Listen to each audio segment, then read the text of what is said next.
Hello and welcome to this final first look exploring session looking at the Dutch Courtesan by John Marston. We are continuing our journey with Act 4, Scene 3 and proceeding to the end with great alacrity, I'm sure. We have got two separate plot strands dancing away doing their things. We're about to introduce a scene where the A and the B plot do at least vaguely meet. I don't know whether that's going to go anywhere or whether they're going to be... it's just a ships passing in the night kind of thing. As we complete the text for this session.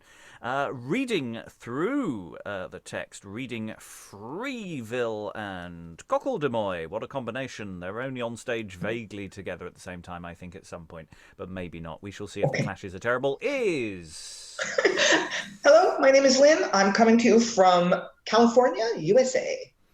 Reading Crispinella and First Constable is... Hello, I'm Helen Good. I'm a historian in Hull. Reading Sir Lionel and Nurse is... Hello, I'm Lois, a retired academic in London.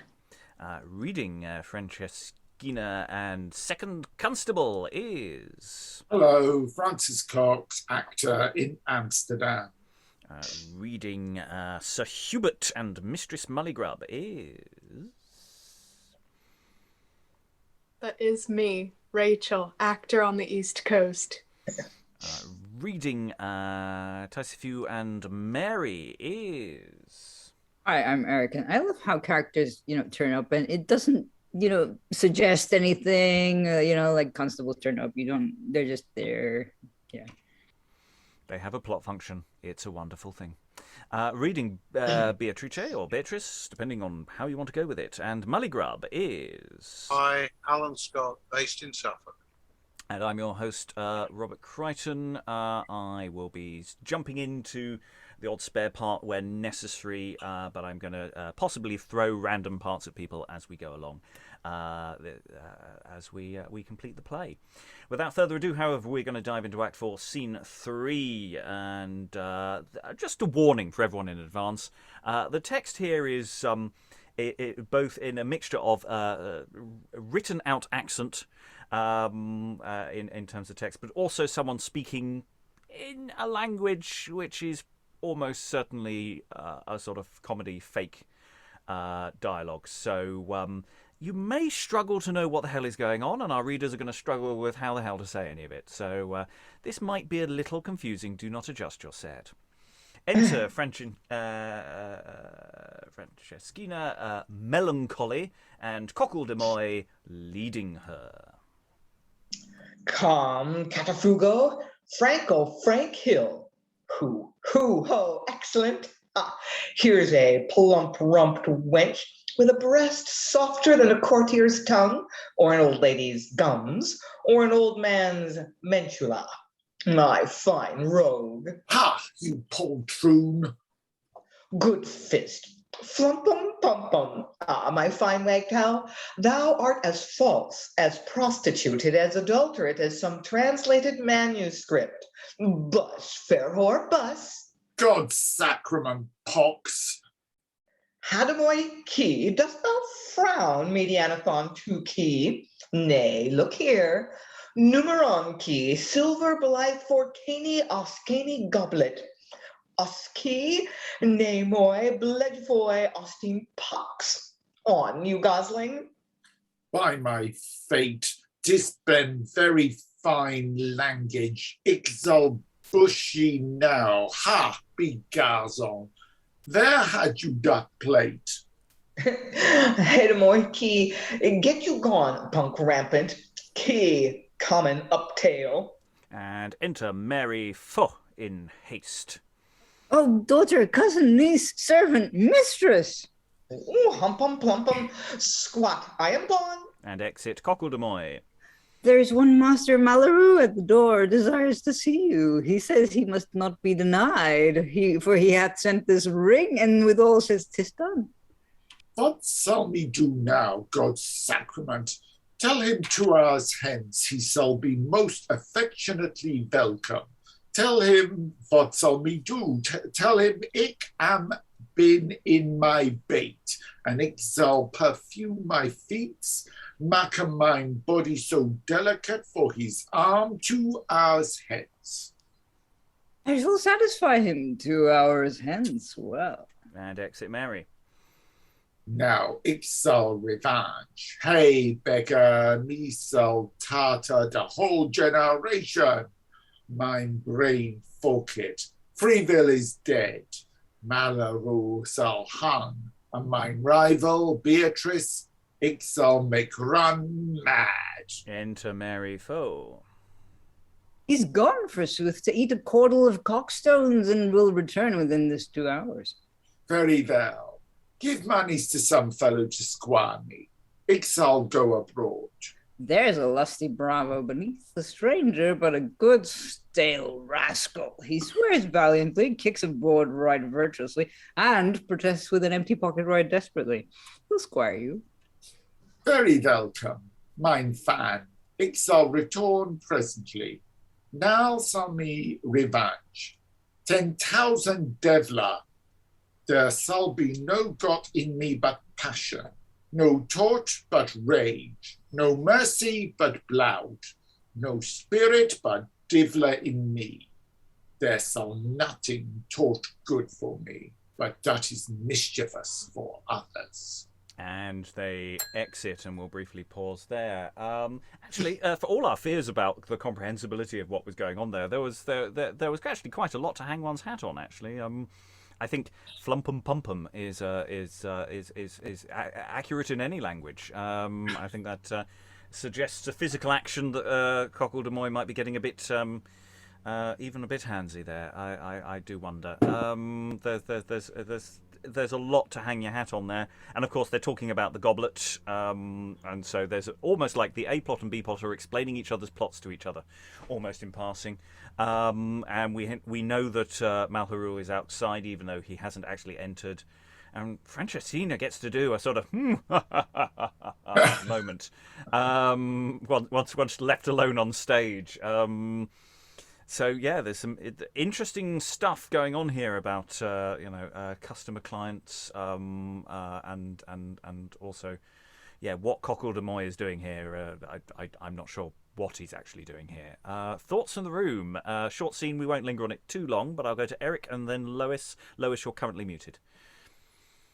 It's interesting how Franceschina suddenly seems to remember she has an accent. Because in the previous scene, it was much less, I don't know, sort of clear or much less obvious that she has one.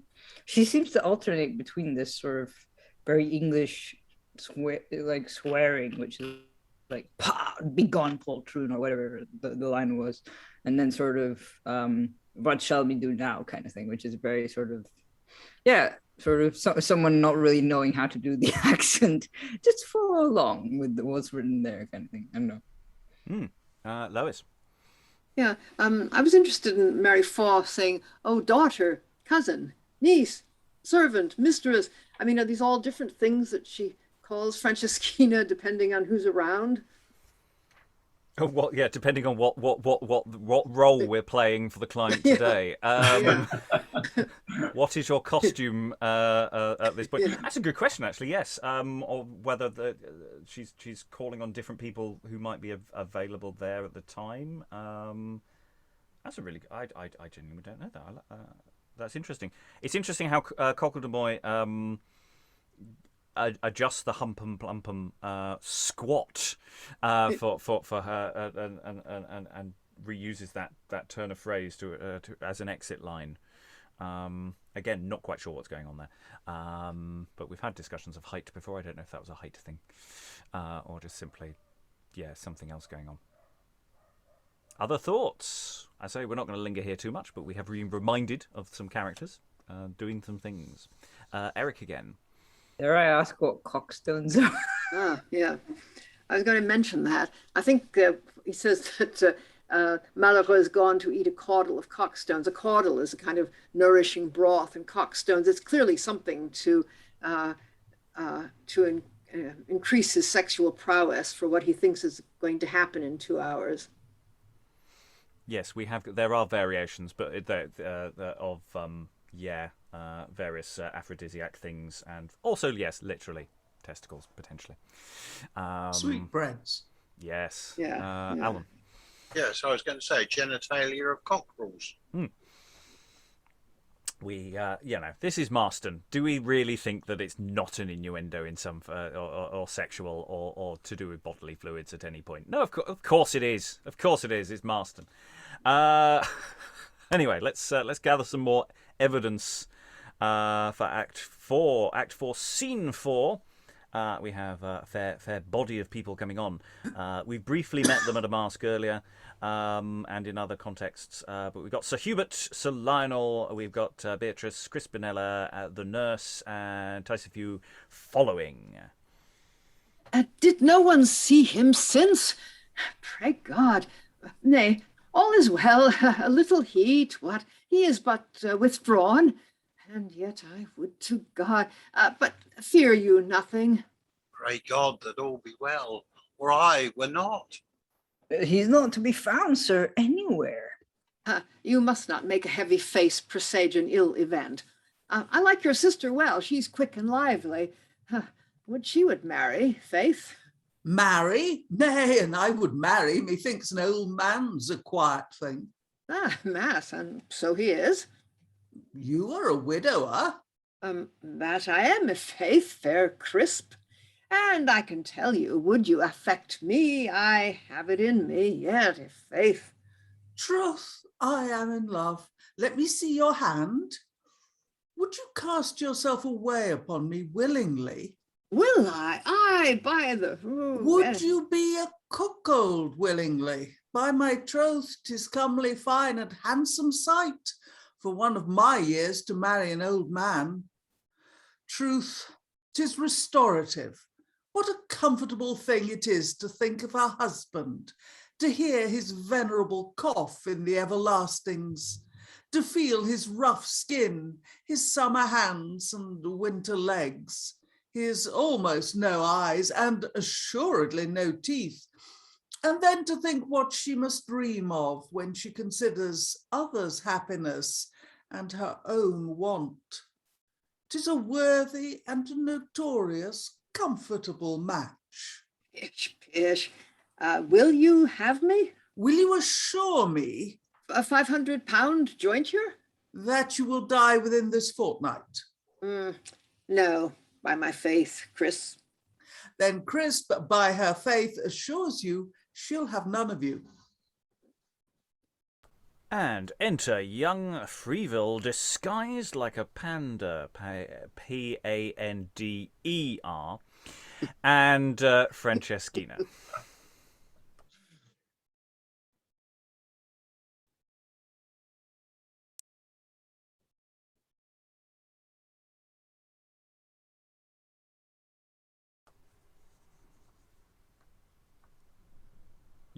Young Freevill? Lynn, I think. Yeah. Sorry. It's the mute problem. Sorry. Byerly, gents and men of nightcaps, I would speak, but there stands one is able to express her own tale best. Sir, my speech is to you. You had a son, Maitre Freevill? Had. And have. No point. Me am come to assure you that one Master Malheureux hath killed him. Oh me, wretched, wretched. Look to our daughter. How art thou informed? If that it please you to go with me, I shall bring you where you shall hear Malheureux with his own lips confess it, and there ye may apprehend him, and revenge your and mine love's blood. Your love's blood? Mistress, was he your love? He was so, sir. Let your daughter hear it. Do not weep, lady. The young man that be slain did not love you, for he still loveth me 10,000 times more dearly. Oh my heart, I love you the better. I cannot hate what he affected. Oh passion, oh my grief, which way will break? think and consume. Oh, peace. Dear woes cannot speak. For look you, lady, this your ring he gave me, vid most bitter jests at your scorned kindness. He did not ill not to love me, but sure he did not well to mock me. Gentle minds will pity, though they cannot love, yet peace and my love sleep with him. Unlace, good nurse, alas, I was not so ambitious, but so supreme in happiness that he should only love me. It was joy enough for me, poor soul, that I only might only love him. Oh, but to be abused, scorned, scoffed at, oh, 10,000 divler, by such a one, and unto such a one.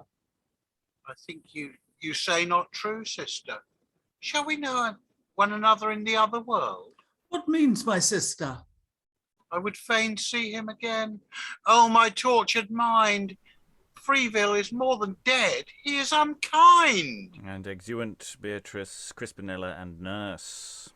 Convey her in, and so, sir, as you said, set a strong watch. Aye, sir, and so pass along with this same common woman. You must make it good. Exile, or let me pay for his my blood. Come, then, along all, with quiet speed. Oh, fate. Oh, sir, be wisely sorry, but not passionate. And everybody exits apart from Freevill. I will go and reveal myself. Stay. No, grief endears love. Heaven to have such a wife is happiness to breed pale envy in the saints. Thou worthy, dove-like virgin without gall cannot, that woman's evil jealousy, despite grace, nay, which is worse contempt, once stir thy faith? O truth, how few sisters hast thou! Dear memory, with what a suffering sweetness, quiet modesty, yet deep affection she received my death.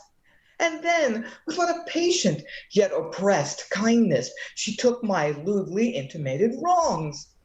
Oh, the dearest of heaven, were there but 3 such women in the world, 2 might be saved.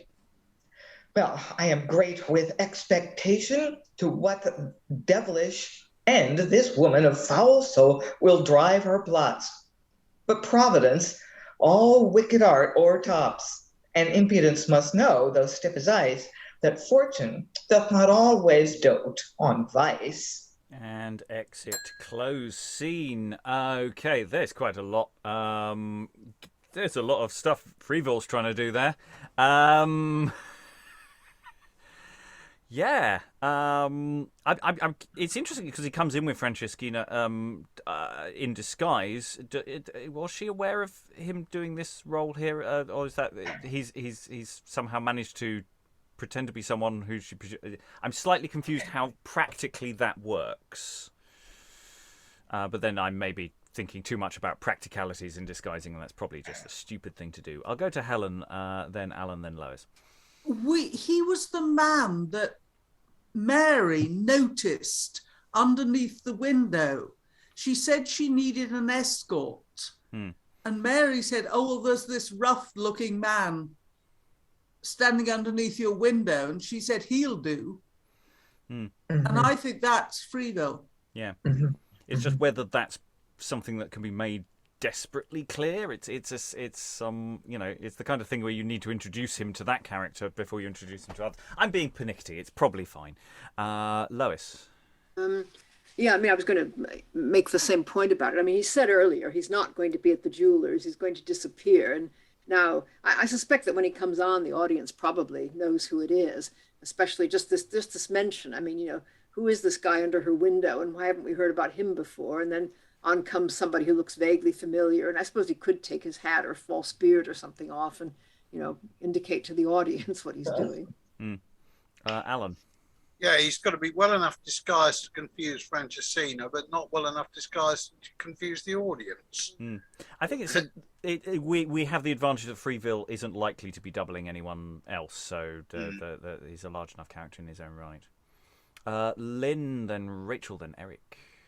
Actually, I think it's okay if the audience is momentarily confused or doesn't really, he's got his hat pulled down over his eyes. I think it's fine if they don't recognize him at first, because he has this monologue at the end where he says, I will go reveal myself. So what, he can take off his hood or take off his hat or whatever, and then the audience can then at that point put two and two together. So his disguise can be good enough to fool the audience until everyone else leaves and he's like, oh wow, I'm going to tell her who I really am. No, not right away. Because you know, look how wonderful her reaction was to my death. What? Let's milk that. But quite apart from that, what a shit. Yeah. Yeah. If you didn't suspect it earlier in the play. Yeah, absolutely. Because we have this big we have this Beatrice gets to do, you know, that reaction, this big sort of ongoing descent. That's Franceschina's sort of intent here, is to try and drive her mad, you know, and you know, job done to a degree there. Who was next? Eric, I think. Then Rachel. It was Rachel. Rachel, then Eric. No, I was gonna say, like, yeah, just the way that he spins everything, like how he's been moving all the people, like, to do what he wants, like physically, like Malheureux, and stuff like that, and manipulating back and forth between Beatrice and Franceschina, before this point, or even now. How he spins even like this scene and interprets it in his own way is so gross. How he decides to interpret how Beatrice is doing things, and how she's interpreting his infidelity. But also, I want to go back to Crispinella and talking to that guy. I screamed on mute because it took me so off guard when she said, "Then you will die within this fortnight." It reminds me of the other one by Marston, where they were talking about that old widow and how even the old widow wouldn't marry the man now, and that's like the sort of language she was using to describe this older man. I don't know that. What do you call it? That the sexism, I guess, used to describe that widow in that other Marston play. It's nice to see that Marston mets that out evenly amongst both sexes. Yeah, because you know she's looking at this older man, going, you know, shall we do the bargaining? Let's do the bargaining. Let's go through all the options here, but offering really bad terms. You know, would you be happy to be willingly cuckolded? Because frankly, you know, that's on the cards. And you know, and he leaps in with this. I'll give you £500 jointure. And she said, yeah. Rather you just died immediately, so I could have everything. That'd be nice. And it's really nicely done. A question of how playful it is as well. I mean, there's the question that, you know, this isn't necessarily a serious bargaining position, and it's part of her personality. Eric, then Francis, then Helen. Yeah, that's what I was gonna mention. Just like, because like when we had the scene with Tysefew yesterday, it almost got to the point where you thought, wait, is she actually talking about, is she being hypocritical here? Is she going to marry Tysefew? And then we got back to like Crispinella, the original version, the original sort of vitriol in her speech and stuff, which was really, really fun. Eric, not Eric, you were Eric. Francis. Yeah, I just wanted to say on that point, I love that line of Crispinella's, his summer hands and winter legs. I thought it was so expressive. Helen. Yeah, I think it's quite important that if she was serious, he would be. I think that in fact he's bargaining seriously, or potentially seriously. He's not maybe entirely sure that she's serious, but if she is, he's up for it. Yeah. Lois. Yeah, I was going to raise something in Freevill's speech. he's been saying how wonderful Beatrice's behavior is. And then he says, were there but 3 such women in the world, 2 might be saved. What does that even mean? I mean... Oh, Helen has a thought. Yeah, I mean, what he's saying is that at the moment of judgment, the eternal judgment, when you are divided into the saved and the damned, he's saying that if there were 3 such wonderful women in the world, at least 2 of them would make it through. Yeah. Well, I know that's what he's saying, but I still don't get it. I mean, if they're... Like, why not all of them? Yeah, yes. Well, no. I mean, he's taking a fairly Puritan view that remarkably few, many are called, few are chosen. Well, the good works don't get you anywhere. I mean, it's all to do with faith, but that still doesn't... I have got a reference point for it, but I can't decipher what the actual reference means. So it is, I think, alluding to something that we will be able to find out. But I can't figure out what it actually is referencing. But broadly speaking, in the ballpark of what Helen's talking about. Is it a biblical citation? I can't tell. I've just got a couple of. I'll get back to you. I'll get back to you once I try and figure out what actually it's meaning. Rachael, anyway. Stick it in chat. No, I was gonna say to Lois's thing. Outside of the religious stuff that we were talking about, maybe it means because one will be married to him, and maybe he doesn't expect to. Maybe he expects to drag Beatrice down under with him. It's Fairy Queen. Apparently. Really? Fairy Queen. 3 such women in the world. 2 might be saved. Yeah. So forgettable, Fairy Queen. 3 good women in the world, 3 good women ought to go to heaven. I mean, what is this? Yeah. Anyway, but that's the note It doesn't work that way. Oh. Yeah. Might have known. Sorry, any more? Eric. Well, aside from the religious one, I thought that it was basically sort of the whole thing about, the only person that can love him the only 2 women that would love him would be someone like Beatrice and his mother. Which made sort of, like the only person to forgive him would have been someone who had to take care of him or as a child or something. Yeah. So anyway, we've there's quite a lot going on in this scene. I mean, it's got it's got a little bit of flirty negotiation, and then we have Beatrice getting informed. Everyone's informed, obviously, of this fake death. He's not dead, remember, and Freevill demonstrating what a sterling chap he is. Yeah. Act 4, Scene 5, however, we're going to draw with... broadly speaking, Freevill's speech seems to be a placeholder to a degree as well, because quite a few people who've just exited come straight back on again. So, Act 4, Scene 5, enter Sir Hubert, Sir Lionel, Tysefew, Franceschina, and 3 with halberds. Plan to wire. Be very careful, sirs, the rest with us. The heavy night grows to her depth of quiet. 'Tis about mid-darkness. My charm is hard by. I'll bring you to it presentement. Deep silence. On. And everyone exits, apart from probably the constables. And from off stage, you can hear... Wah-ho! Enter Mulligrub. It was his voice. 'Tis he. He sups with his cupping glasses. 'Tis late. He must pass this way. I'll have him. I'll have my fine boy, my worshipful Cocledemoy. I'll move him. He shall be hanged in lousy linen. I'll hire some secretary to make him an heretic before he died.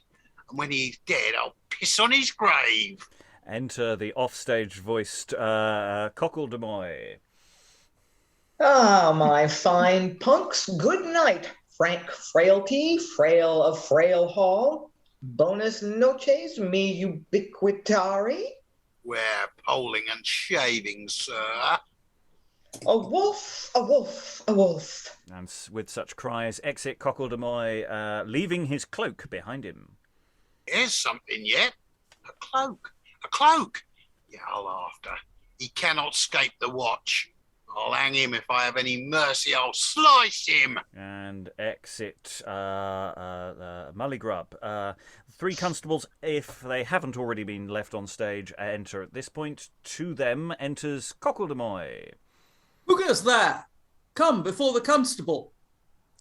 Bread of God, Constable, you are a watch for the devil. Honest men are robbed under your nose. There's a false knave in the habit of a vintner set upon me who would have had my purse, but I took me to my heels. Yet he got my cloak, a plain stuff cloak, poor, yet 'twill serve to hang him.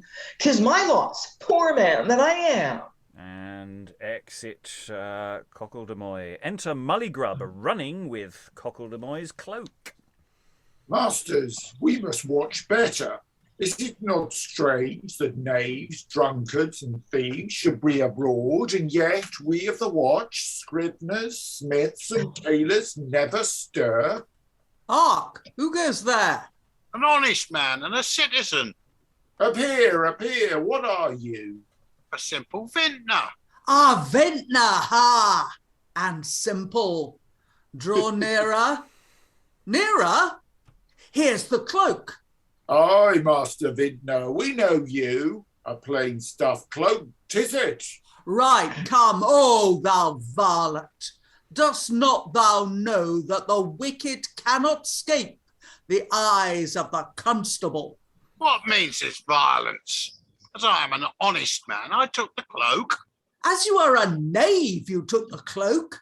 We are your witnesses for that. But hear me, hear me. I'll tell you what I am. A thief you are. I tell you, my name is Mulligrub. I'll grub you.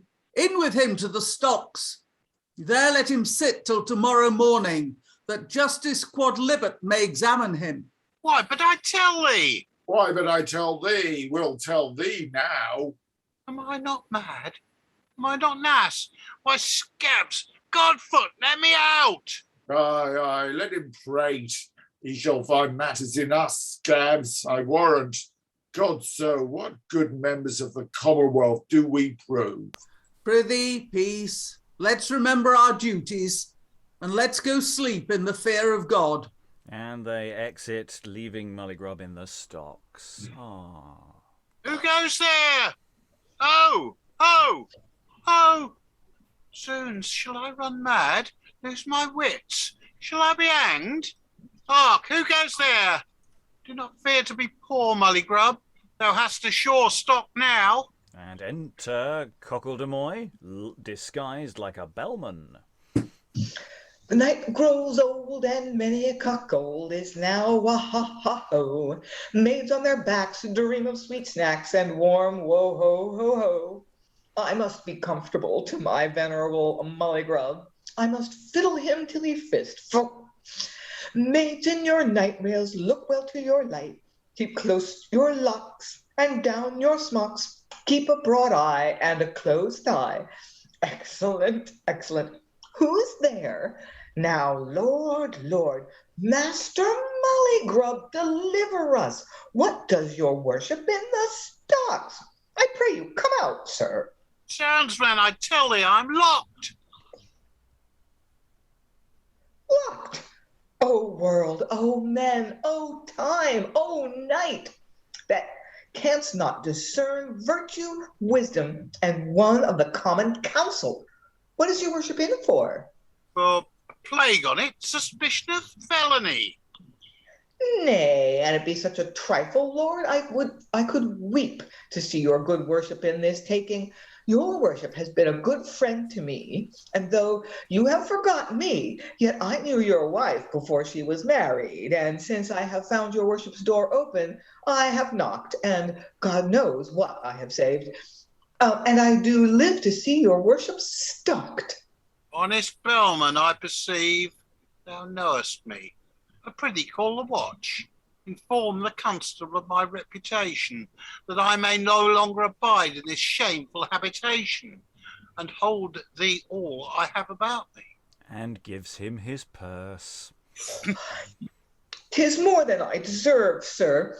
Let me alone for your delivery. Do, and then let me alone with Cocledemoy. I'll moy him. Re-enter at this point the constables. Maids in your Master Constable. Who's that in the stocks? One for robbery, one Mulligrub. He calls himself Mulligrub. Bellman, knowst thou him? Know him? Oh, Master Constable, what good service have you done? Know him? He's a strong thief. His house has been suspected for a bawdy tavern a great while, and a receipt for cut purses, 'tis most certain. He has been long in the black book, and is he ta'en now? By our lady, my masters, we'll not trust the stocks with him. We'll have him to the justices. Get a mittimus to Newgate presently. Come, sir. Come on, sir. Ha! Does your rascalship let know of my worship in the end? Aye, the end of your worship we know. Ah, good man, Constable. Here's an honest fellow can tell you what I am. 'Tis true, sir. You are a strong thief, he says, and on his own knowledge. Bind him fast, bind fast, we know you. We'll trust no stocks with you. Away with him to the jail instantly. Why, but dost hear? Bellman, rogue, rascal, gods, why, but... And the constables drag away Mulligrub. Why, but why? Excellent, excellent. My fine Cocledemoy, my vintner fists. I'll make him fart crackers before I have done with him. Tomorrow is the day of judgment. Afore the Lord, my knavery grows unparalleled. 'Tis time to take a nap until half an hour hence. God give your worship music, content, and rest. And having cued in the band, it's time for an interval while they trim the candles. And yeah, he's gone to take a nap because obviously doing all this mischief, it's tiring. It's tiring. He needs to just have a little lie down now. So yeah, once again, poor Mulligrub. It's a really nicely structured little bits and pieces. The constables work quite nicely. There's some nice comedy, little just turns of phrase and one-liners, and yeah, he manages to get the money and dobs him in even further. So once again, Cocledemoy wins the day because practical jokes are always hilarious, always. Yeah, thoughts on the room. Mulligrub quoting early on in time what will later be an important line in a Tiger Lilies song of pissing on his grave. So just want to look up for the viewers at home, not for the faint-hearted. Lois.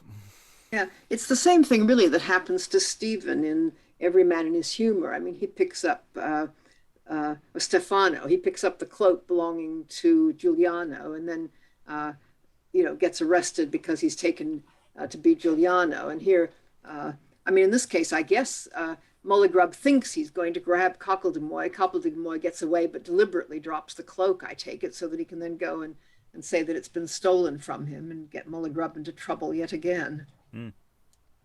And he's obviously got a change of clothes set up around the corner. I'm interested in the logistics of Cocledemoy's thinking here. I mean, how much time has he spent planning this? Does he have a costume store he goes to? Obviously he's got a decent budget for this mischief because he's turning over a lot of cash. So does he have anyone else working for him? Is there a bureaucratic sort of underlayer to keep all of this ticking over? I'm overthinking this for comic effect. Alan, then Eric. Yeah, I think Cocledemoy as a character is just very, very good at improv. Mm. He sees an opportunity and basically goes for it. And to a certain extent, he's a Del Boy without the charm. Mm. I don't know. He was quite. I was a bit charmed with him this scene. Actually, I quite his little song was a bit rude, but it sort of bounced along. Eric, then Lois. Yeah, Lois mentioned that every man is Hubert. He's kind of, I guess the equivalent character would be like Moscow, where he kind of changes costume throughout, but then Moscow at least, or Moscow, anyway, like explains how he gets each costume. Like, oh, I had gone and made this guy drunk and sort of borrowed his clothing and stuff. And left him with mine. So it kind of, I don't know, it's almost like that, but not quite. There's no redeeming factor to Cocledemoy. No, he really is leaning into that sort of Vice tradition of just, I'm doing it because it's fun. And yeah, there is a sugar-coated reason, but you're not supposed to look at it too deeply because it's actually the fun is the absurdity that he immediately returns as a different disguise, and immediately you're not supposed to think about it. Lois. Yeah, it's another of these quick change plays like the Blind Beggar of Alexandria and so on. Part of the fun is, spot him in his different disguises. I think that Mary Faw might be acting as his fence, or at least, helping him deal with all the stolen goods. And somebody did say, I think in the very first scene of the play, when he was mentioned, that he had quite a bit of money. Because you were asking, why is he stealing if he has all this money? But he just seems to be piling it up. At least if he's as successful with everybody as he is with Mulligrub, he's doing very well. Maybe it's like shoplifting. A lot of people they do it because it's not because they need the things, just because there's a strange compulsion that he's is leading to his actions there. Eric. Maybe he's a kleptomaniac. I don't know, like it kind of like doesn't explain his behavior though. Like specifically this obsession with Mulligrub. I know. When presumably there are so many other targets out there because it's such a generalized sense. He's a wrong and therefore I will do.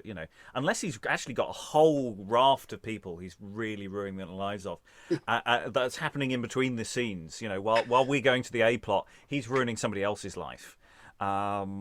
Maybe that's what's going on. Helen. Yes, I was so slightly interested by the fact that he was talking about how he knocked at Mulligrub's door and thereby saved himself a lot of money. I mean, I was wondering, money he would otherwise have spent on going to prostitutes or money he would otherwise have spent on cooking his own meals. I don't know. Alan. I think he's actually winding up Mulligrub, whether he has actually laid with Mistress Mulligrub, as the words suggest, or whether he's just winding the poor bugger up. Yeah. Right, well, that's Act 4 done with. We're going to dive into Act 5. Helen, Ashley, I'm going to ask you in the scene coming up, could you read Malheureux, please? I think you're not on at the same time as... Malheureux is what we're calling it, right? Yeah. Gloomy man. Yeah. Yeah. Or something close to that. I mean, it's the kind of name where, frankly, keeping a sharpness of its pronunciation, it's just Malheureux. Frankly, in my mind. So, Act 5, Scene 1. Enter Franceschina, Sir Lionel, Tysefew, officers, and maybe some other people are on stage as well. So don't be surprised if your character pops up. You've been very welcome to mine chambre. But how know ye, how are ye assured both of the deed and of his sure return? Oh, mynheer, ik zal tell you. Maître Malheureux came all breathless running à ma chambre. His sword all bloody, he tell me he had killed Freevill and prayed me to conceal him. Ik flatter him, bid bring monies, he should live and alive with me. He went, whilst ik, me hope without sins, out of my mush love to Freevill, betray him. Fear not, 'tis well. Good works get grace for sin. And she conceals the various witnesses behind the curtain. There, peace, rest there. So, softly, all go in. The net is laid. Now shall ik be revenge. If that me know a dog that Freevill love, me would poison him, for no the deepest hell as a revenging woman's not so fell. And enter Mary 4. Oh, cousin Frank, the party you wot of, Master Malheureux. Bid him come up, I prayed her. And stage direction says that Franceschina now sings and dances to the accompaniment of a sitten as Malheureux enters. Oh, mein Herr Mann, oh, der liebe love, 9,000, 10,000 times welcome love, ha, by mein tract you bin die just. What shall me say? What the holy name shall I call you? Any from you is pleasure. Come, my loving prettiness, where's thy chamber? I long to touch your sheets. No, not yet. Mine seat is soft-lipped love. You shall not gulp down all delights at once. Be mine tract. This all flesh lovers, this ravenous wenches that sallow all down whole, they'll have it all at one bit. Fie, be main fate. They do eat comforts with spoons. No, I'll make you chew your pleasure with love. The more degrees and steps, the more delight, the more endeared is to pleasure height. What? You're a learned wanton and proceed by art. Go, little wag. Pleasure should have a crane's long neck to relish the ambrosia of delight. And ik pray thee tell me, for me loves to hear of manhood very much, I fate. Ik pray thee, what was me a say? Oh, ik pray thee tell me, how did you kill Maitre Freevill? Why, quarrelled a set purpose, drew him out, singled him, and having the advantage of my sword and might, ran him through and through. What did you with him found he was sticken? I dragged him by the heels to the next wharf and spurned him in the river. Unfortunately, those in ambush rush forth and take him at this moment. Seize him! Oh, monstrous! Oh, ruthless villain! What mean you, gentlemen? By heaven! Speak not of anything that's good. These errors give you passion.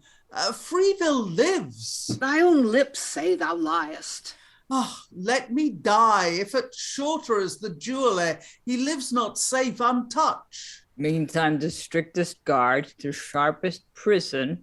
No rudeness, gentlemen. I'll go undragged.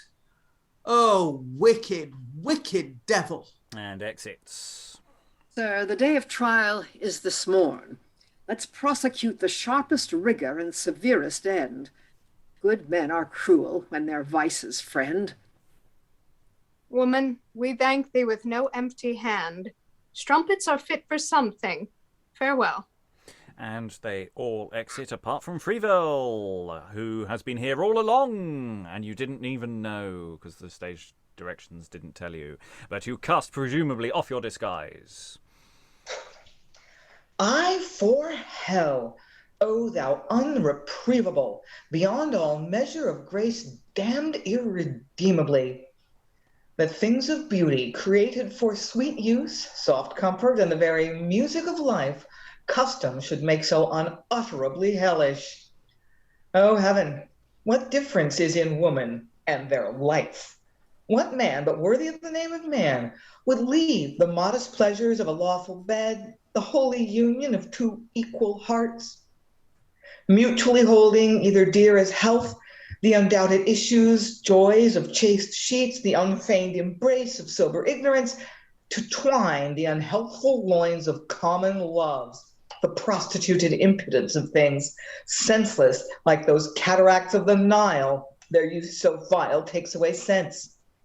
How vile to love a creature made of blood and hell, whose use makes weak, whose company doth shame, whose bed doth beggar, issue doth defame. And Franceschina returns. Ah, Maitre Freevill live? Ha ha, live at Mistress Chataway's.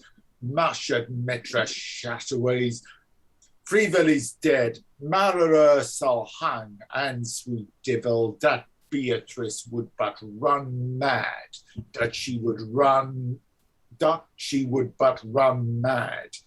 Then me would dance and sing. Maitre Don Dubon, me pray ye now, go to Mistress Beatrice. Tell her Freevill is sure dead, and that he curse herself especially, for that he was sticked in her quarrel, swearing in his last gasp, that if it had been in mine quarrels would never have grieved me. I will. Pray do, and say anything that will vex her. Let me alone to vex her. Will you make her a run mad? Here, take this ring. See me scorn to wear anything that was hers or his. I prayed her, torment him. It cannot love her. She honest and virtuous, forsooth. Is she so? Oh, vile creature. Let me alone with her. But will you make her a mad? See it by man tract. Be preter servant. Bush, ich shall go to bed now. And exit Franceschina, leaving Freevill alone and presumably actually still in disguise. So, but maybe he casts it off again now. Mischief, whither wilt thou? Oh, thou tearless woman! How monstrous is thy devil! The end of hell is as thee. How miserable were it to be virtuous if thou couldst prosper! I'll to my love, the faithful Beatrice. She has wept enough, and faith, dear soul, too much. And yet how sweet it is to think how dear one's life was to his love, how mourned his death, 'tis joy not to be expressed with breath. But oh, let him that would such passion drink be quiet of his speech, and only think. And exit. So we have, yes, this little scene of, hi, confess to murder, will you please? And with a concealed group of people, with a song and dance number to presumably inflame Malheureux's passion. And set him up, and the little things of what was I saying? Oh yes, so how did you murder him? There's a nice little way that sort of flows, and Freevill all the way through has been observing this, and therefore gets to comment on the action in a way that I don't feel the character fully justifies that kind of role, but never mind. What can you do? It looks like Freeville's going to have to comfort Beatrice. See where what scene's being set up here. Will Marston deliver that kind of scene? Having been told to go away and torment her and make her run mad, what will Freevill do here, Alan? Yeah, we've had the name under which he's masquerading while he's in disguise as the panda as Don Dubon earlier on in that one. Yeah. And yes, so presumably Franceschina's sort of initial entrance there is to herself, and then she sees and talks to him from where she mentions his name. Everything's going according to plan. Freevill's dead. Malheureux should hang. Just need to get Beatrice to go mad. That's the to-do list. To-do list. Little chart there. Stop paper. Anyway, Rachael. The name Dubon of good. I think there's a lot of that's the name he's chosen. That he believes he's doing good. Ooh, yeah. Thanks. Yeah. Eric. Yeah, I was going to say that I'm trying to think how, like, because obviously up to this point, we had sort of the motivation was sort of revenge for Franceschina, and then, but Freevill is just ranking people, much like Cocledemoy. So, how does that make him any better? I mean, obviously it doesn't. But there's a part of me going, like, they haven't really met in the same scene, have they? So are they basically the same person? Well, it does seem the way that Freevill's using his disguise here is, or the play is pushing us in that direction, is that, you know, he's there to comment on people and that he's pushing people in different directions for some vaguely, if not moralistic, or at least sort of philosophical reason. You know, we've been talking about quoting Montaigne and things the other day. We've had three speeches from Freevill today where he's talking about, you know, virtue and women and the nature of these things in ways that are, the way the play is presenting that to us is not really landing for us today, because it's not a great person to be making these statements, and these statements are don't hold an awful lot of water. So that's a sort of structural problem with what Freevill is and what he's doing. I think. I don't know if other people agree or disagree on that point. Any other thoughts on Act 5, Scene 1? Lois. Yeah, I mean, I think one often worries in reading this that the play is actually behind Freevill. But I think when you get to this bit about, but yet how sweet it is to think how dear one's life was to his love, how mourned his death, 'tis joy not to be expressed with breath. I mean, that is so over the top and so nasty. I mean, given that the woman is in despair and practically suicidal, and all he can think of, isn't this lovely? You know. Yeah, I mean that's all. I hope Marston is taking it, because I wouldn't like the alternative. Well, yeah. And until we know how it all ends, of course, because of course this all could this could go in all sorts of interesting directions. Rachael, then Lynn. No, I mean he keeps coming on at the end of these scenes and giving these little things. It's almost like he's a chorus. In one of the other ones, he seemed to be asking a couple of questions, which I think for an audience back then would give them space to break up some of the tension, actually, you know, because if the actor paused or, you know, gave a moment and was really asking that of the audience for a reply, he could get all the hisses and the boos, you know, and this could really rile up a crowd, you know, not just with laughter and some of the moments like before with Crispinella, but like giving them the space to hiss. Lynn. It just occurred to me that this situation reminds me a little of the resolution of Imaginary Invalid by Moliere, where the title character, his family thinks that he's dead, that he really was sick. See, I told you I was sick.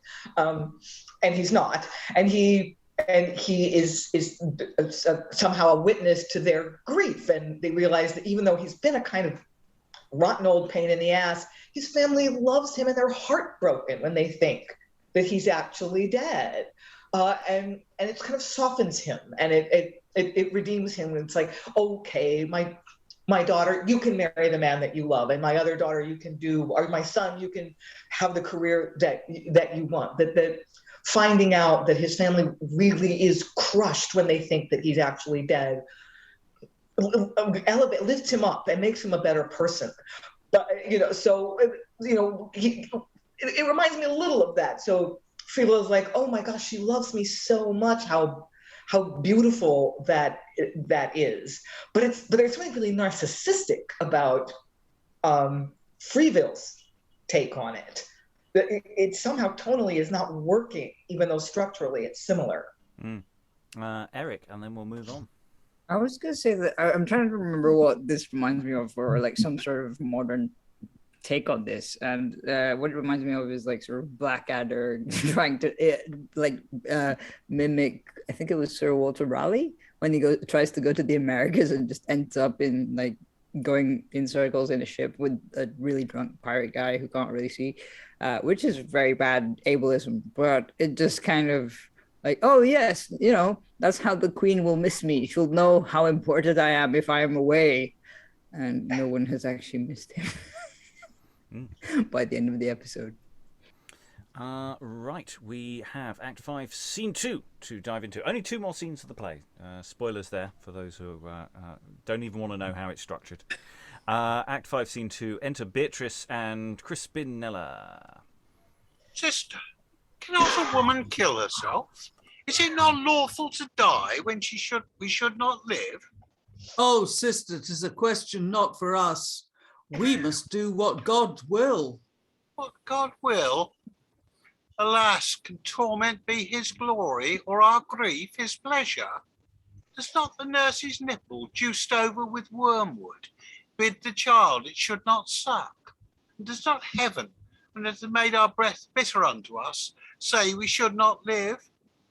Oh, my best sister, to suffer wounds when one may escape this rod, it's against nature, that is against God. Good sister, do not make me weep. Sure, Freevill was not false. I'll gauge my life that strumpet, out of craft to come close second end, hath maliced him.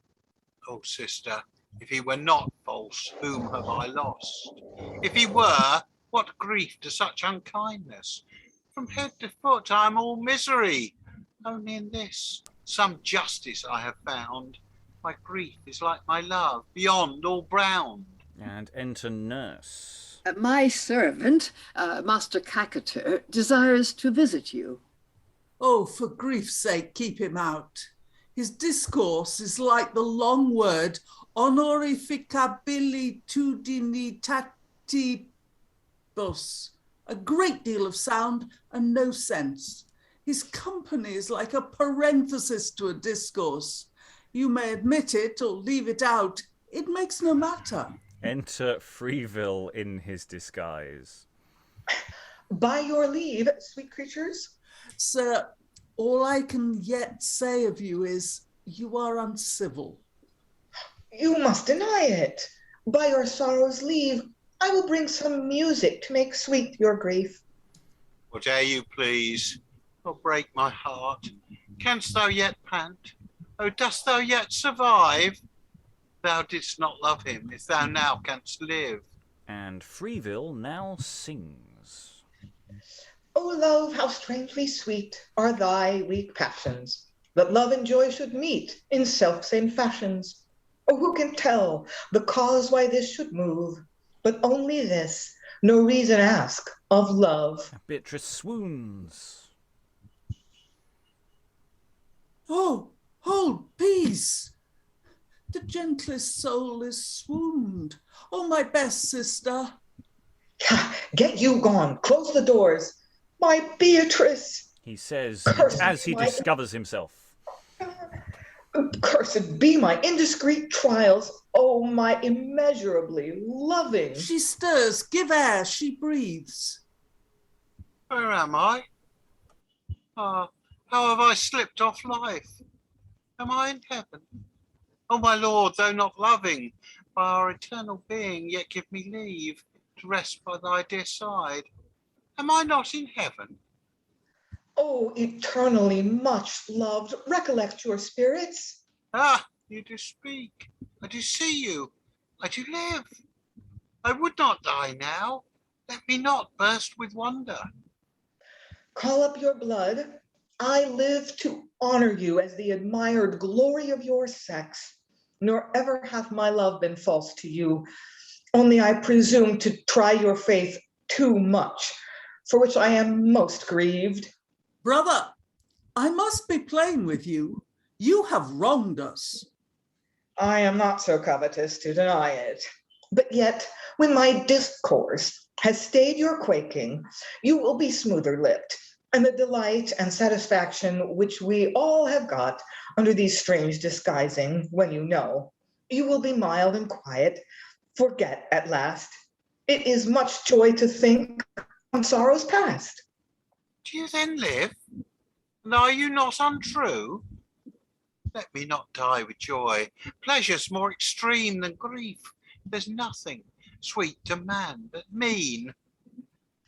Heaven can be too gracious. Heaven cannot be too gracious to such goodness. I shall discover to you the several chances, but hark, I must yet rest disguised. The sudden close of my drifts now meet, where pleasure hath some profit, art is sweet. And enter Tysefew. There might be some news.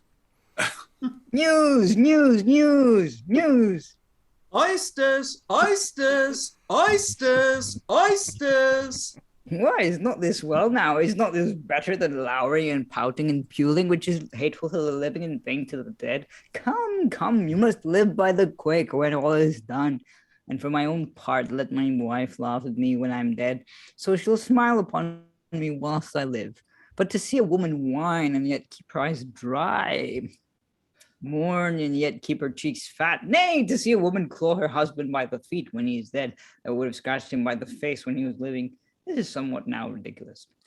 Lord, how you prate.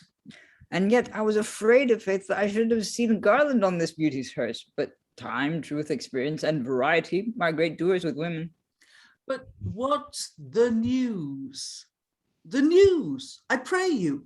I pray you, ne'er pray me, for by your leave you may command me. This 'tis the public sessions which this day is past hath doomed to death ill-fortuned Malheureux. But sir, we heard he offered to make good that Freevill lived at Chatew's the jeweller's. That was but a plot betwixt them two. Oh, aye, he gauged his life with it, but no, when all approached the test, Chateau denied he saw or heard of any such complot or of Freevill, so that his own defense appeared so false that like a madman sorely stroke his own heart. He hath the course of law, and instantly must suffer. But the jest, if hanging be a jest, as many make it, is to take notice of one Mulligrub, a sharking vintner. What of him, sir? Nothing but hanging. The horse and slave is mad before he hath lost his senses. Was his fact clear and made apparent, sir? No, faith suspicious, for 'twas thus protested. A cloak was stolen. That cloak he had it him, he himself confessed by force. The rest of his defense, the color of justice wronged in wine, joined with malignance of some hasty jurors whose wit was lighted by the justice nose, the knave was cast. But Lord, to hear his moan, his prayers, his wishes, his zeal ill-timed, and his words unpitied, would make a dead man rise and smile whilst he observed how fear can make men vile. Shall we go meet the execution? I shall be ruled by you. By my troth, a rare motion, you must haste, for malefactors goes like world upon wheels. Will you man us? You shall be our guide. I am your servant. Ah, servant, zoons, I'm no companion for panders. You will make him best your love. So will I, sir. We must live by the quick, you say. This death, O virtue, what a damn thing's this. Who'll trust fair faces, tears, and vows? Death, not I. She is a woman, that she is. She can lie. Come, turn not a man of time to make all ill, whose goodness you conceive not, since the worst of chance is to crave grace for heedless ignorance. And they exit. So, yeah, we're heading for hanging. Happy days. 2. Yes, remember the B plot. I've news of the B plot as well. We've got the A plot, but I've also the B plot. Everyone remember that? It was happening earlier. Lois. Yeah. 2 things that struck me. One is that everybody just seems to think it's terribly funny that Mulligrub is being sentenced to death because the judge was drunk and the jury were probably drunk too. Anyway, this is all very terribly funny, even though he's probably innocent. And the other thing is just that Beatrice is showing a sense of humor here, which is kind of a surprise, but the way that she pretends not to mind going with this pander, which is the disguise that Freevill has adopted, and she even quotes Tysefew back at him. "We must live by the quick, you say. So I'm just going to go off arm in arm with this pander, and maybe I'll make him my love too." I mean, it's all kind of joke at him since he doesn't yet know who this guy is.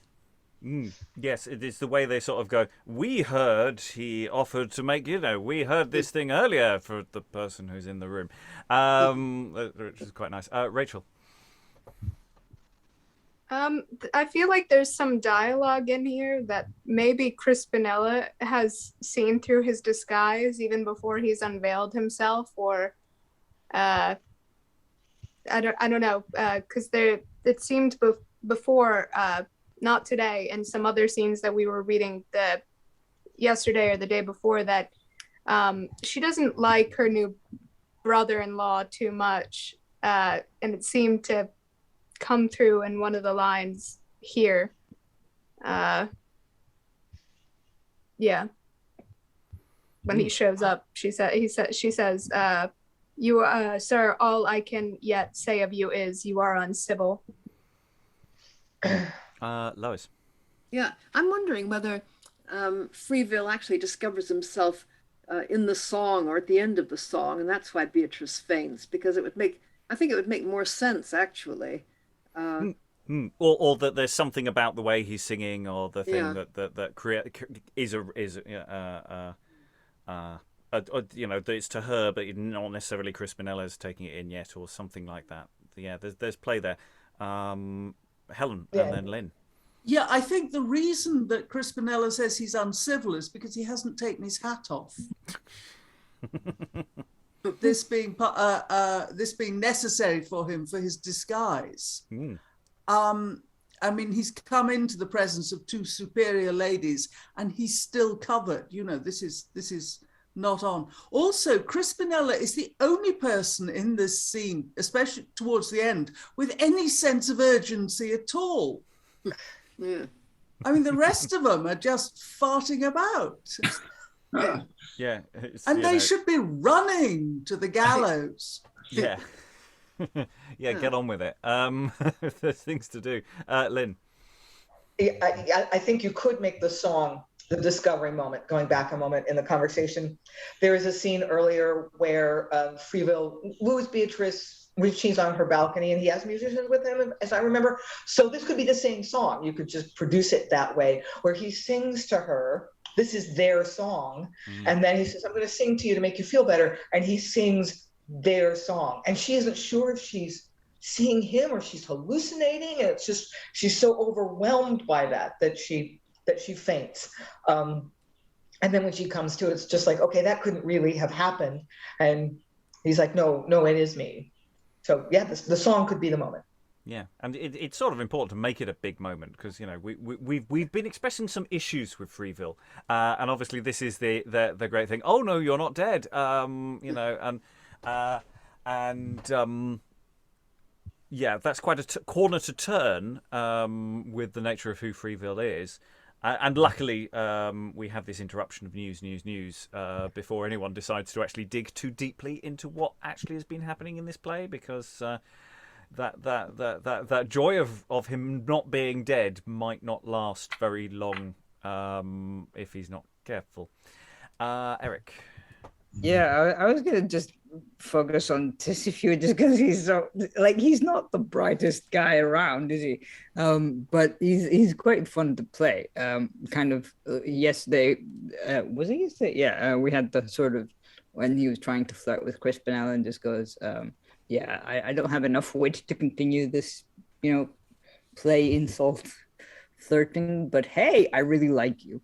And now he comes in with news, but does not get to the news immediately. He just goes on this random rant about women and how he wants his wife to laugh at him when he's dead, so she'll smile upon him when he lives, and so on. I just enjoy his logic, which is kind of, yeah. Well, the thing is, it might be that actually some of what this shtick is that he's doing as he's coming in is sort of that actually pre-prepared, knowing that there's an awful lot of grief in the household, and he's actually just trying to be a bit silly and funny to hey, everything's it's not that bad. I'm not saying that's a good strategy, by the way. I'm just saying that there might be a logic to why he's doing, not just that he's an idiot, but he could just also be an idiot. Lois. Yeah, I think also what's interesting is, I mean, that's pretty much how he's talked all the way through. I'm the jolly lover as opposed to the serious lover, and I'm cynical about everything, and I quote Montaigne all the time. And then he's actually totally shocked at Beatrice's behavior, since he doesn't know the truth of the situation, that she's just doing everything he was telling her to do, and he thinks it's terrible, and you can't trust women. I thought she loved Freevill. Now look at her, Yeah. Eric again. Muted. Yeah, I did enjoy how Crispinella sort of goes, the news I pray you, get to the point. And he's like, no, you don't have to pray. You can command me. I am yours to command. And also kind of he delivers news, which is basically the whole, hanging of Malheureux, or, the sort of execution of Malheureux is kind of like they basically Marston filling in plot holes. That's how I feel. Sort of, we know that he's gonna possibly die. We don't know yet. We know that Freevill didn't do what he said what he told Malheureux he was going to do. So we wanted to see how that plays out. Yeah, he's sort of moving the there could have been scenes of business filling in some of this action, but the play's moving on. We need to round up the action. We'll just have Messenger filling in all the gaps in a very explicit and clear way, so we know where we are before we go into the final scene, which we will now do. I'll ask Helen if you can continue reading Malheureux. I don't think you clash with yourself at any particular point. We're both on, but we're both on. But I don't think you. Okay. You do either a lot or anything. In fact, I'm not sure. Act 5, Scene 3. Enter Cocledemoy like a sergeant. New costume. A lot of costumes this session. So I lost my sergeant in ecliptic mist. Drunk. Horrible drunk. He is fine. So now I will fit myself. I hope this habit will do me no harm. I'm an honest man already. Fit as a punk's tail that serves everybody. By this time, my vintner thinks of nothing but hell and sulfur. He farts fire and brimstone already, and toasts the execution approaches. Enter Sir Lionel, Sir Hubert, Malheureux, pinioned, Tysefew, Beatrice, Freevill, Crispinella, Franceschina, and halberds. I do not blush, although condemned by laws.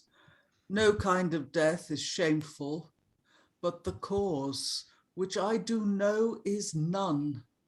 And yet my lust hath made the one, although not cause, most just. May I not be reprieved? Freevill is but mislodged. Some lethargy hath seized him. No, much malice. Do not lay blood upon your souls with good intents. Men may do ill, and law sometime repents. Cocledemoy picks Malheureux's pocket of his purse. Sir, prepare. Vain is all lewd defence. Conscience was law, but now law's conscience. My endless peace is made, and to the poor, my purse! My purse!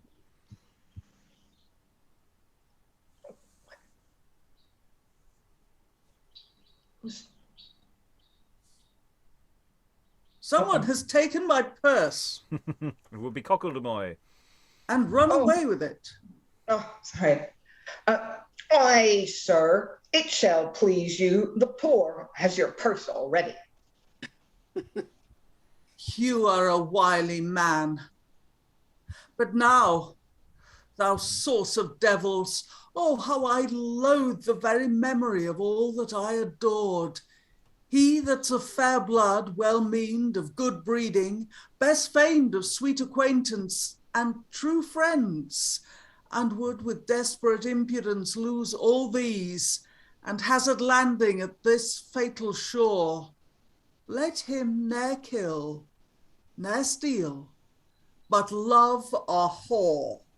The man does rave, tinker God, and bid the flesh, the world, and the dibble farewell. Farewell. Farewell. And Freevill discovers himself. Ta-da! What is you see? Ha! Sir, your pardon. With my this defense, do not forget protested violence of your low affections. No requests, no arguments of reason, no known danger, no assured wicked bloodiness could draw your heart from this damnation. Why, stay. Prosperous devil, what's on me do now? Therefore, to force you from the truer danger, I wrought this feigning, suffering this fair devil in shape of a woman to make her good plot. And knowing that the hook was deeply fast, I gave her line at will, till with her own vain strivings, see here she's tired. O thou comely damnation, dost think that vice is not to be withstood? Oh, what is woman merely made of blood? You maze us all. Let us not be lost in darkness. All shall be lighted, but this time and place forbids longer speech. Only what you can think has been extremely ill is only hers. To severest prison with her.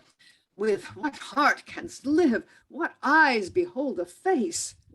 It will not speak. Torture your fill. For me am worse than hanged. Me ha lost my will. And exit Franceschina with the guard. To the extremest whip and jail. Frolic, how is it, sirs? I am myself. How long was ere I could persuade my passion to go calm to you? Rich sense makes good bad language, and a French should weigh no action but the action's end. I am now worthy yours, when before the beast of man, loose blood, distempered us. He that lust rules cannot be virtuous. And we have the entrance of Mulligrub, Mistress Mulligrub, and the officers are saying, "On for there, room for the prisoners." I pray you do not lead me to execution through Cheapside. I owe Master Burnish the goldsmith money, and I fear he'll set a sergeant on my back for it. Oh, trouble not your sconce, my Christian brothers, but have an eye unto the main chance. I will warrant your shoulders.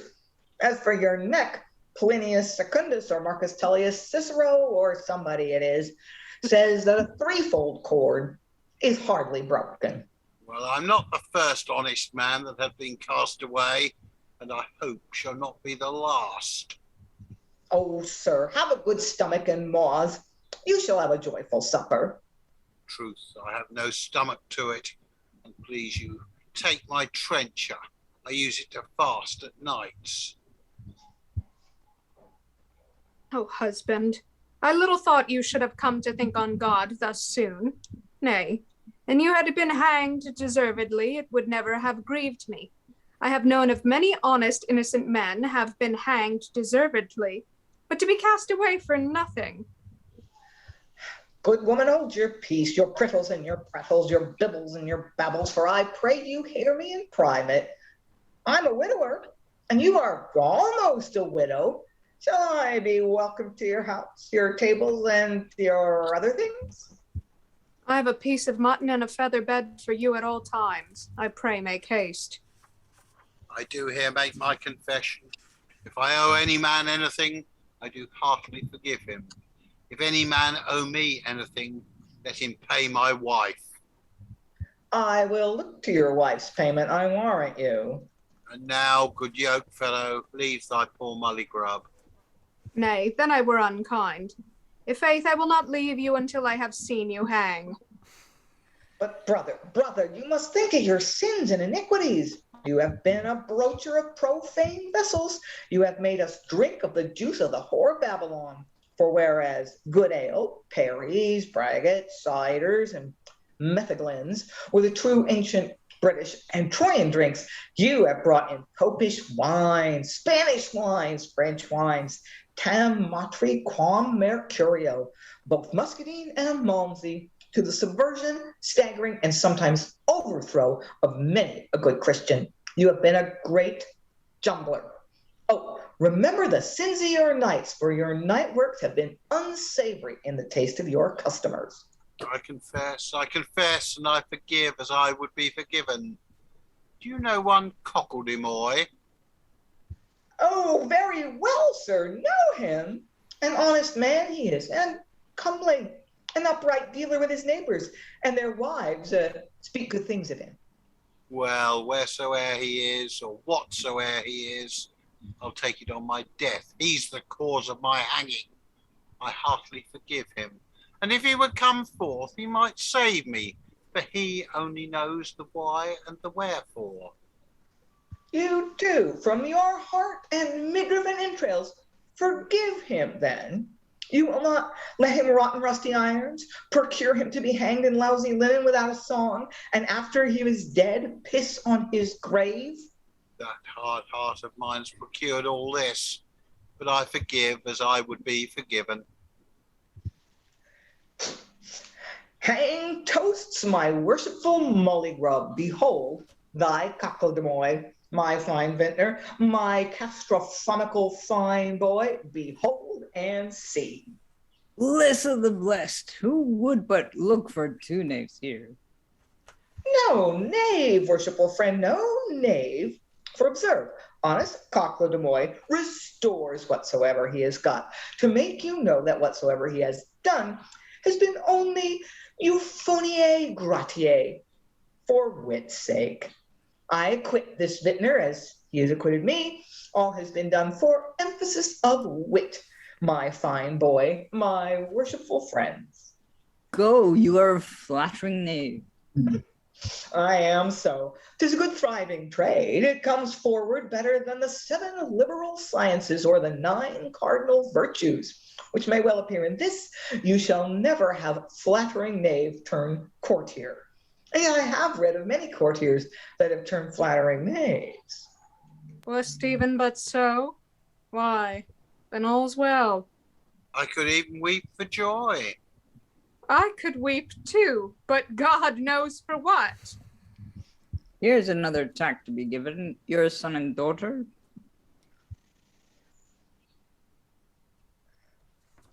Is't possible? Heart, aye, all my heart. Will you be joined here? Yes, faith, father.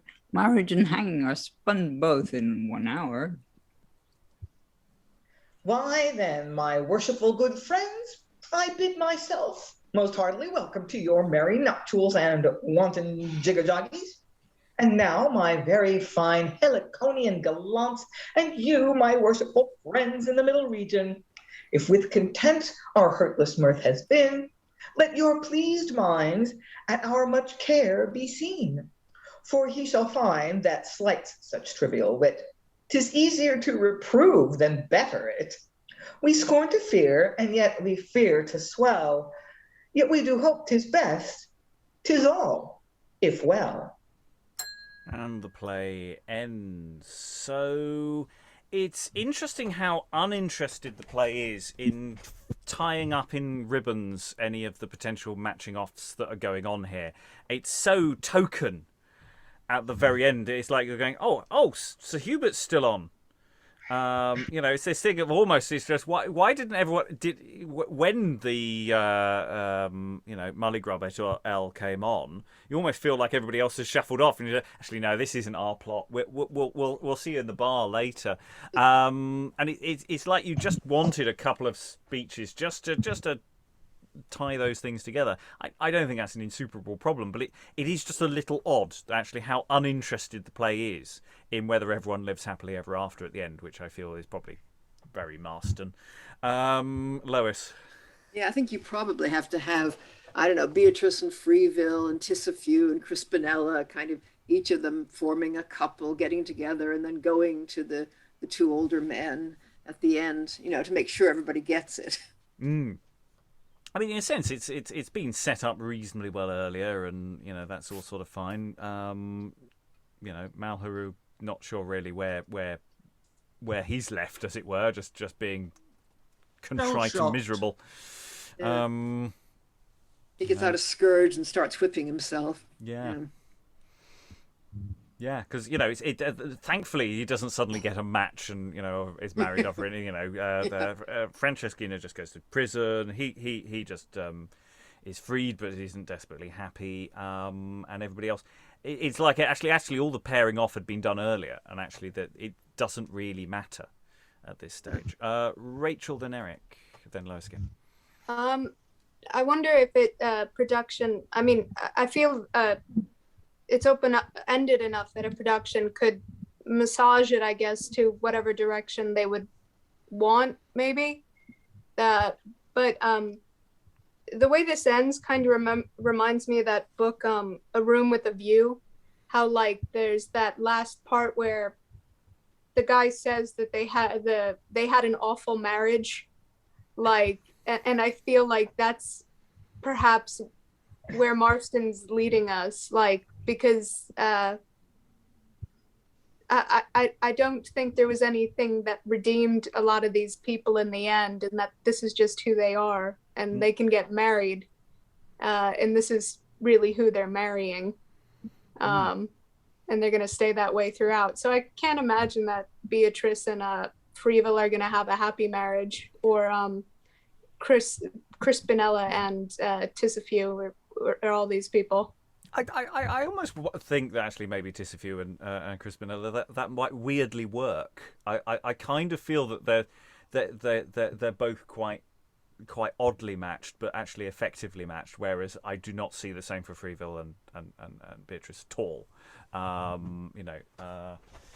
So yeah. I have to say the relationship that's leaping out of me in this scene is definitely Mistress Mulligrub, because she's got some great lines. I just love. It would be unkind to leave you now. I'll wait till you hang. And then at the end, I would weep too, but God knows for what. You can take that line in so many directions as well.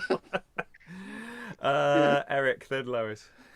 Yeah, it's such a weird ending, but I don't know. There's a part of me. It's like somehow Marston was like, "Well, I've written this far, but we don't have that much time. So marriage and hanging can happen in happening in an hour. It's fine. We can get rid of what's called the noose and all that stuff, and bring on the wedding and that kind of thing in seconds. And it's like, okay, that's just the quick change is really really fast there." Yeah, it may be that there is a mockery of that convention going on here. This is not to be taken too seriously, but maybe not. Lois, then Lynn. Yeah, he may well be sending up that convention. I mean, it's funny because there is another relationship too that we've forgotten all about, which is Cocledemoy and the nurse. I mean, she did say when he came on last that this was her suitor, or at least he didn't in fact come on. That was rather odd, actually. She said he was going to come on, and then in fact, I think. Freevill came on, didn't he, in disguise? There seemed to be a bit of plot somehow that went missing there. But yeah, I mean, I seem to recall another play, I think it's Chapman's The Widow's Tears, where there's this young couple who suddenly at the end, they're sort of shoved forward to get married. And it's so perfunctory that there was a rather not terribly good Red Not Dead production where the director clearly hadn't got this. And although there were some lines that referred to it, nobody did anything about it at the end. I mean, unless you'd read the play, you wouldn't have known that these people were supposed to be getting married. And that's a play of about the same period as this. So maybe they are all sending up the whole comic convention that you've got to have a marriage at the end. It's either that, or maybe it's just one of those things that Cocledemoy, as a character and as a thing, has sort of expanded to fill so much time and is so popular that actually you've gone, right, I think we know where the centre of gravity's shifted here. Does anyone care? No, we'll just close with the funny man, and that will be fine. Lynn, then Francis. Yeah, I feel like the Cocledemoy Mulligrub plot weirdly feels more closed, more reconciled. It's sort of a more satisfying ending because he says, now admit it, you've cheated your customers and you've served them the wrong kind of wine or whatever, admit it. And Mulligrub's like, yeah, I did all that. Well, okay, since now you've decided to tell the truth and kind of promise that you'll do better, it's all a joke. And he said he's going to restore everything that he took. It's like, I'm going to give you all your stuff back. It was all for a joke. No harm, no foul. I'm not sure, that claim is going to be super easy to buy. But if you could signal somehow that you can't ever take Cocledemoy seriously, and that in the end he's gonna take it all back. If somehow you could hint that, then that sort of plot strand is kind of satisfying. We've made Mulligrub a better person, and Cocledemoy gets away with it, and he doesn't actually end up taking anything. The love plot is much more troubling. We need to basically not blame Freevill at all, attach no blame or sinfulness or moral weakness to his relationship with Franceschina. Like the fact that his friend lusted after her, that's bad, but the fact that he kept her for however long while he was wooing a legitimate bride, we're not supposed to even think about that. And that's tough. That's tricky. That's a problem. Francis. I didn't have my hand up, Rob. Oh, okay. You're just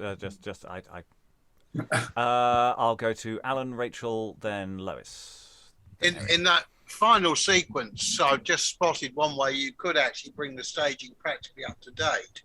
Cocledemoy has got a St George's Cross waistcoat, which would explain his railing against any of these European wines. And probably an I Love Farage bag, Johnny's lapel.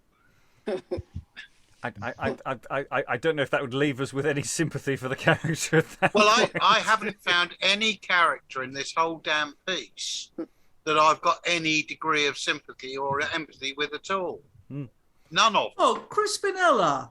Not particularly.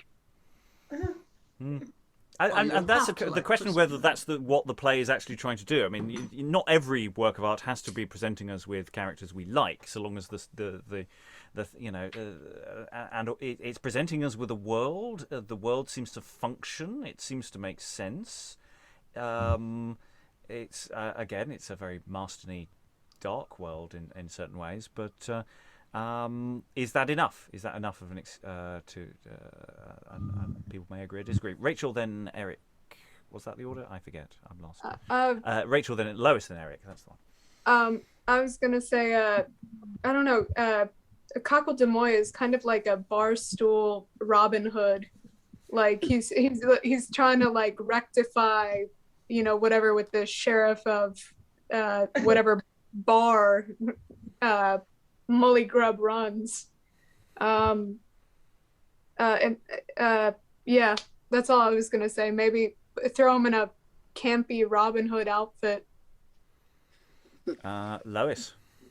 Yeah, I mean, I think it's interesting that bit about Malheureux is about to give his purse, is going to take his purse out to give to the poor. People often did this kind of thing when they were about to be executed. Then he realizes he hasn't got it. And then what I'm interested in is whether when Cocledemoy says, the poor have got your purse already, whether that's an aside because he knows he's just pinched it, or whether he's saying that openly, in which case, it means that he's kind of just enjoying showing that he's picked his pocket, and it's part of the whole the whole movement that leads to his revelation.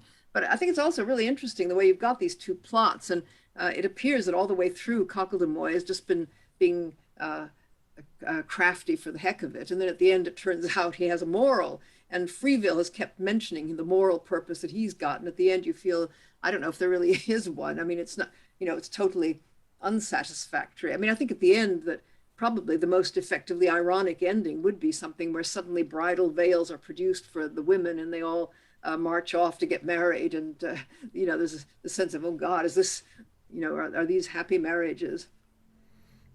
Eric, and then Francis. I was gonna say that, we finished the play, therefore I'm gonna go back to the prologue, which is it doesn't really fit with the play, does it? If we strive not to instruct but to delight is the only line that seems to fit. We know firm art that cannot fear red and rage. Yeah, fine, but then the whole bit about survey nothing but passionate man in his slight play who hath this only ill. A modest diffidence and self-mistrust. Well, the only one who's not who doesn't really trust himself is Mulligrub, because he's starting to second guess himself, if I'm not mistaken. And pretty much everyone else is kind of just, and the ladies, of course. I don't know, this prologue doesn't really fit with the rest of the play. It depends how ironic it is being, or whether what work it might be doing. Francis. Yeah, Lois reminded me. I found Cocledemoy taking Malheureux's purse just completely reprehensible. I know he's supposed to be this jovial, I don't know, lovable rogue, but I just, there's nothing worse than stealing the purse of, a condemned man, and a man who's innocent. Mm. Yeah, I just found that very difficult to swallow. Yeah, and also to bring up, obviously, Franceschina gets her comeuppance, as it were, in to Severus prison with her, but actually she doesn't say an awful lot, and in this closing sequence, and she disappeared for a very lengthy chunk in the middle of the play. It's not like there's actually nobody's, apart from Cocledemoy at the end, nobody's really doing that much grandstanding here and stating their position in quite the same way. There's a little bit from the condemned men here, but actually it doesn't feel like it is forcing a moral point down people's throats in the way that some of the plays we've really had a problem with in the past, where at the end they make a statement and you just go, yes, please go away and dig a hole and cover over yourself with. So yeah, because we were talking about the other day, in the sense that this play is sort of just presenting these people at us. Does it have a proper argument? I mean, the start of the play starts with an argument, which again, debatable even what that means, about what it's about what this world that's being painted by Marston is doing here. And what we would do with it in production as we move slowly towards final thoughts. Rachael, you wanted to leap in there. Yeah. I mean, there could be one. I think from maybe I'm overestimating how truly bitter Marston is. But to include marriage and prostitution together, and that Crispinella is so. That there's a deal being made about money, and that there's this haggling for money, and there's all these deals being made. That is this play trying to break down marriage and equate it to prostitution and to sexual, and any sort of romantic relation between men and women? Is it trying to break it down and be as bitter as that and say that it has to do with money? Or saying something sexist like women are gold diggers. Just noticed Alan putting in the chat. Yes, maybe we should program this with Mrs. Warren's profession. What would that do as a contrast? Not sure that would work, but it's interesting questions. Francis, then Eric. Yeah, I'm not sure Marston is trying to equate marriage with prostitution, although I sort of agree with Rachael. I have a friend who says that on some level, all marriages are a deal. They're transactional.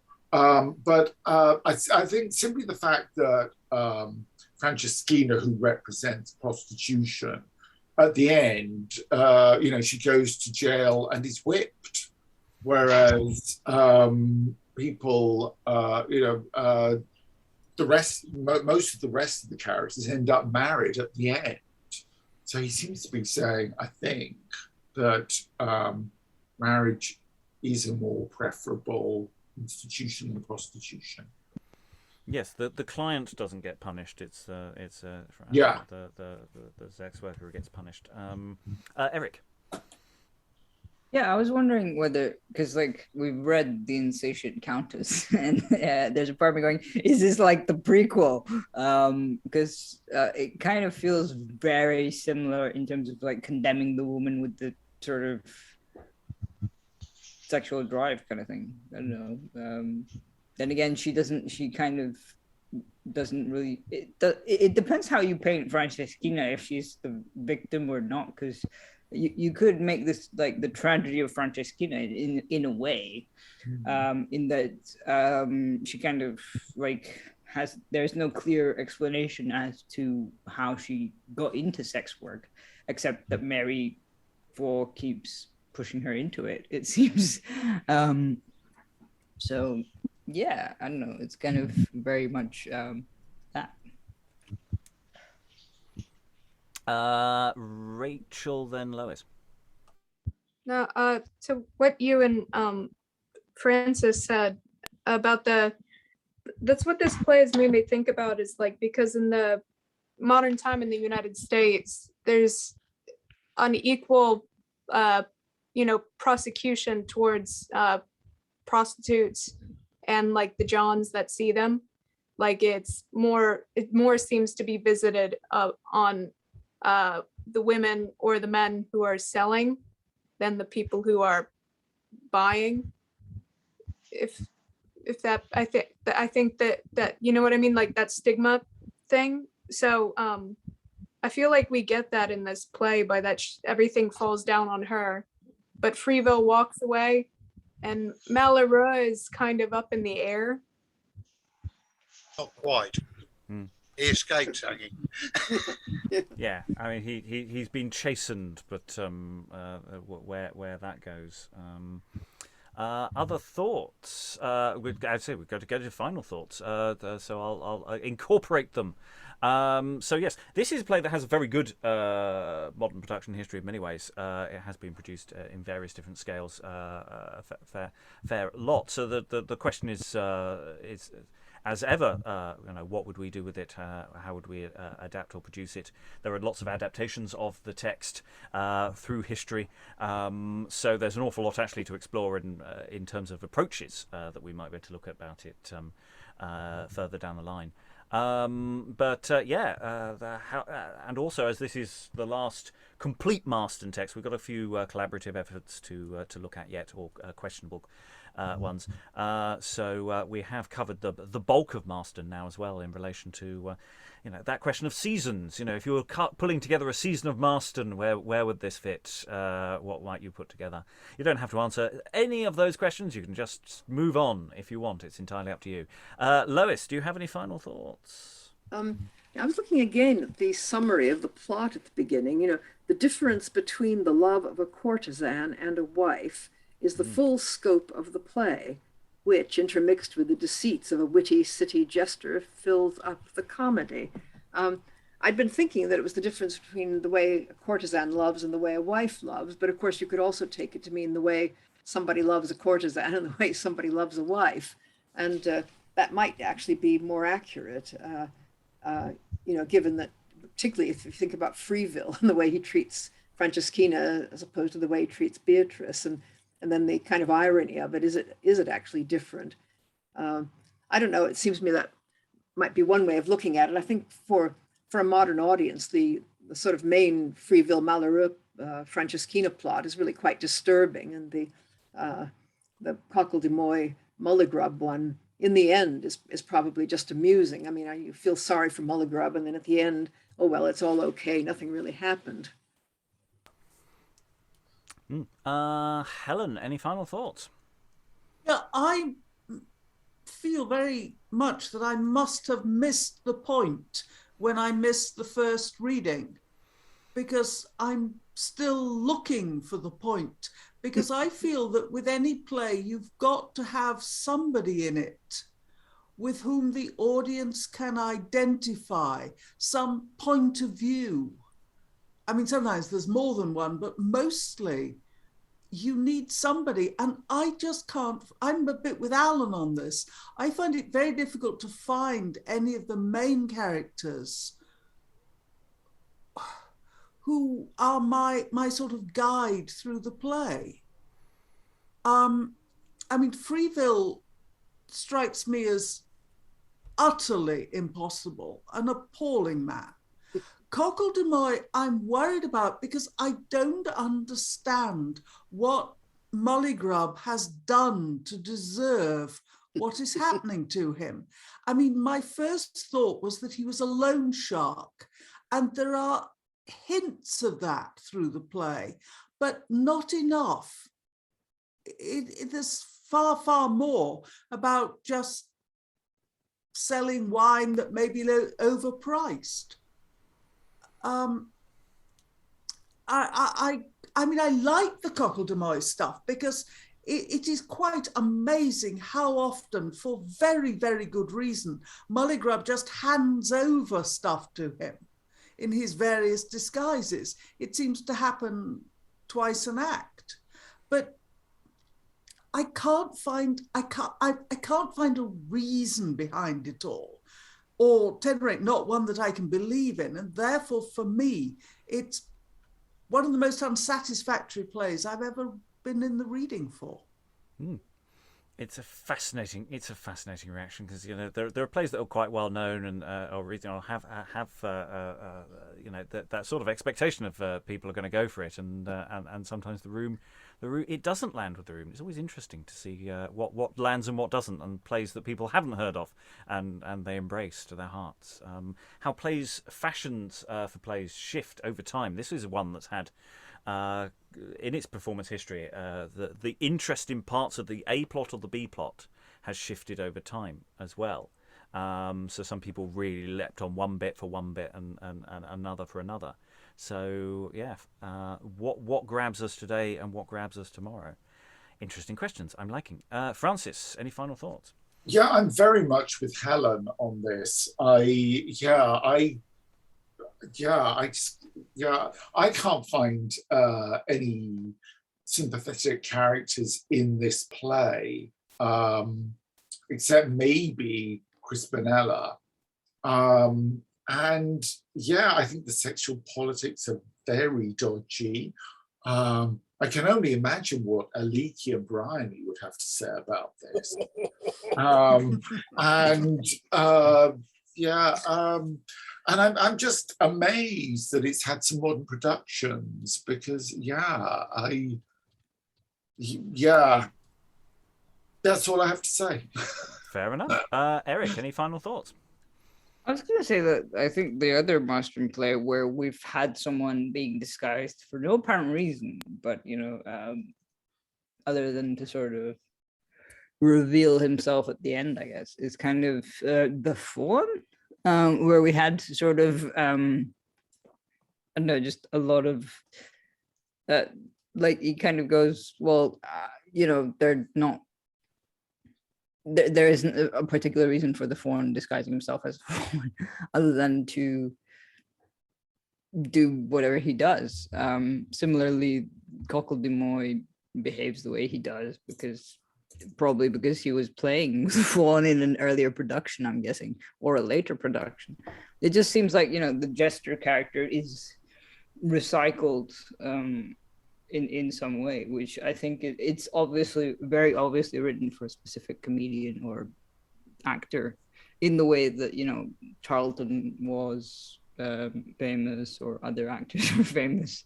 I don't know, it's an interesting play to read in terms of comparing with other similar plays, though I'm not allowed to mention them. And I don't know, there's a part of me going, I want to read it again, but at pace, to see how it works. but I don't know how it would work on stage in terms of, with all the disguising and like, Cocledemoy would probably just the person playing Cocledemoy would probably just have a huge like wardrobe to themselves. The costume Rachael, department would shoot themselves. Yeah. Rachael, any final thoughts? I like Crispinella. I agree with what a lot of other people are saying, that it's a Marston play and there's not really anybody who's there's any sympathy for. And being a Marston play, it almost it leaves a bad taste, a little bit of bad aftertaste in the mouth, because these people are so over the top, cartoony evil, but at the same time realistically evil. And then Elizabeth and I kept talking about the legality of prostitution, and on the first day, and everybody gave us some answers, but Helen wasn't in the room, so I just wanted to ask what was prostitution, like what was the state of it at this time? I know maybe the church, I know Lois said the church owned lands, or the Winchester guy owned some lands, or Alan went in on it, but if you have anything else or that you could drop on. Helen. Yeah, it was illegal, but it was tolerated until it became difficult to tolerate, or unless you got a magistrate who decided to have a crusade against it. So it did vary, because otherwise prostitution is a very difficult thing to eradicate, as many, many, many generations have discovered. But it was always illegal. And if you were convicted, then yes, the punishment was very unpleasant. But once again, there was corruption, and there was toleration, provided it was quiet. Alan, any final thoughts? Yeah, I mean, as I said before, I don't find any character I can empathise with at all. The A plot just doesn't really work for me at all, and I have a feeling that the B plot, the Cocledemoy plot, it was basically written as a vehicle for one particular performer.